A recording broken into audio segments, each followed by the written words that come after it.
Heat అవుతుందండి. Medium ఫ్లేమ్లో పెట్టేసాను. హీట్ అయిపోతుంది. అది ఒక్కసారి హీట్ అయిన తర్వాత ఇంకా మనము ఆయిల్ వేసేసుకున్నాము. ఒకసారి టూట్ చేసుకుంటాము ఏదైనా ఉన్నా కానీ ఎందుకంటే దీంట్లో మనము పల్లీని వేయించుకున్నాం కదా, కడిగేసాను, అయినా కొంచెం అక్కడక్కడ ఉంది. సో ఇప్పుడు కొంచెం ఆయిల్ వేసేసుకుందామండి. దీంట్లో ఆయిల్ వేసేసుకున్న తర్వాత దీంట్లో వెళ్ళేవి అన్ని లైక్ ఆవాలు, జీలకర్ర, మినుపులు అవన్నీ వేసేసుకున్నాము. ఆవాలు ముందుకు వేసేసుకున్నామంటే ఒక స్మాల్ టీ స్పూన్ అలా వేసేసుకున్నాం. స్లో ఫ్లేమ్ చేసేసుకున్నాం ఎందుకంటే ఇవి చిటపటలాడి మన మీదనే పడతాయి. సో అందుకని స్లో ఫ్లేమ్ చేసేసుకున్నాను. అది మెల్లగా అలా అవుతూ ఉంటాయి అన్నమాట. సో దాని తర్వాత మనము జీలకర్ర కూడా వేసేద్దామండి.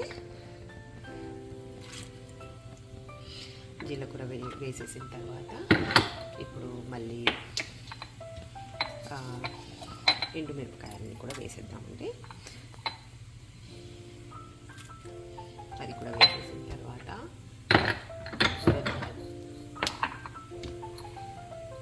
కూడా వేసేద్దాము. ఇలా బాగా అనిపిస్తుందండి, అంటే పండ్ల కింద కొంచెము. దాని తర్వాత హింగుని వేసేస్తామండి.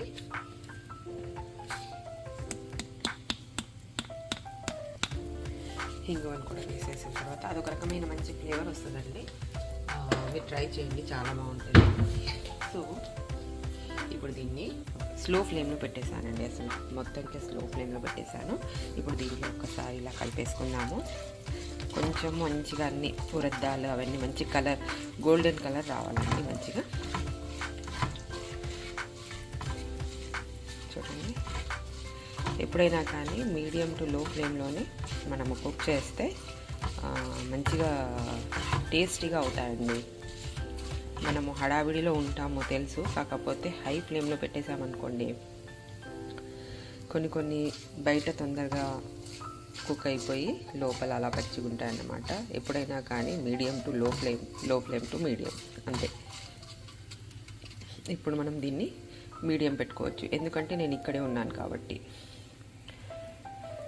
సో ఇంకా చట్నీ కూడా నేను ఆల్రెడీ రుబ్బేసుకున్నాను, చాలా టేస్టీగా అయిందండి. సో ఇప్పుడు కరివేపాకు వేసేసి చూడండి, ఇప్పుడు మనకు కొంచెము కలర్ చేంజ్ అవుతుంది అని మనకు అనిపిస్తుంది అనుకోండి, అప్పుడు మీరు లో ఫ్లేమ్ చేసేయాలండి. లో ఫ్లేమ్ చేసేస్తే ఏమవుతుందంటే మనం కరివేపాకు వేసినా కూడా మన మీద పడదనమాట. అన్నీ ఒకటే దగ్గర చేసేస్తున్నాను ఇలా.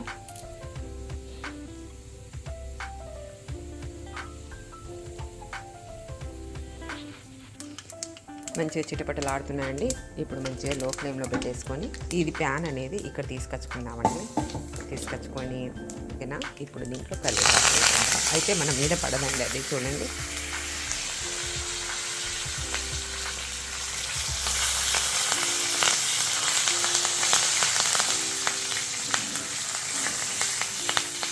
కరివేపాకు అనేది మంచిగా దీంట్లో మగ్గాలండి.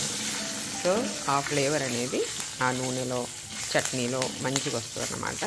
వీళ్ళు ఇది వేరి పాడేసినా కానీ దీంట్లో ఉన్న ఫ్లేవర్, కరివేపాకులో ఉన్న ఫ్లేవర్ మాత్రం దీంట్లో చూడండి ఎంత గోల్డెన్ కలర్లో మంచిగా అయింది. ఎప్పుడైనా కానీ అదే అంటున్నాను కదండి, ఫ్లేమ్లోనే ఉంటుంది మొత్తము. మళ్ళీ ఇక్కడ పెట్టేశాను నేను. ఇప్పుడు ఇది వేసేస్తానండి. చూడండి, చట్నీ వేసేసాను. ఒకసారి కలిపేసుకుంటే మళ్ళీ మనము ఇది ఇప్పుడు స్లో ఫ్లేమ్లో ఉందండి. స్లో ఫ్లేమ్లో ఉండడం వల్ల మంచిగా మాడిపోదన్నమాట. అది చూడండి, కలర్ కూడా ఎంత బాగున్నాయో, ఏది మాడిపోలేదు చూడండి. అలా ఎప్పుడైనా కానీ వాటర్ కూడా మంచిగా దాంట్లో వేసేసి ఇప్పుడు మంచిగా చూడండి, మంచిగా చట్నీ అనేది రెడీగా అయిపోయిందండి. ఇది పల్లి అని కొబ్బరి చట్నీ అండి. స్లో ఫ్లేమ్లోనే ఉంది. కొంచెం అంటే మరీ వేడవ్వకుండా ఉండాలండి. చట్నీ అనేది చల్లగానే ఉంటుంది, కాకపోతే మనము ప్యాన్ కొంచెము వేడిగా ఉందనుకోండి అది వామ్ అవుతుందన్నమాట. సో మనం ఇప్పుడు స్టవ్ అనేది ఆఫ్ చేసేద్దాము. ఇది అయిపోయిందండి. ఒక బౌల్లో తీసేసుకుందాం. ఇది మొన్న హెబిలో నుంచి తీసేసుకున్నానండి. చాలా బాగుంది, నాకు చాలా బాగా నచ్చింది. $19లో 4 లీడ్స్ 4 ఇవన్నమాట, ఆల్ సైజెస్. 8 అండి. నాకు బాగా నచ్చిందండి. సో అది తీసేసుకున్నాను. ఇప్పుడు దీంట్లో మనము చట్నీని వేసేసుకుందాము. ఇలా చూడండి, ఇలా కరెక్ట్గా సరిపోయింది చూడండి. ఎందుకంటే బౌల్స్ లేవండి యాక్చువల్లీ, ఇవాళ రేపు షాపింగ్ చేయట్లేదు నేను. సో ఇది కరెక్ట్గా వచ్చింది చూడండి. చట్నీ రెడీ అయిపోయిందండి. ఇంకా దీనికి లిడ్ ఇలా ఇది వచ్చిందండి, ఇలా మంచిగా రౌండ్గా. నాకు బాగా నచ్చింది ఇది. So chutney ready.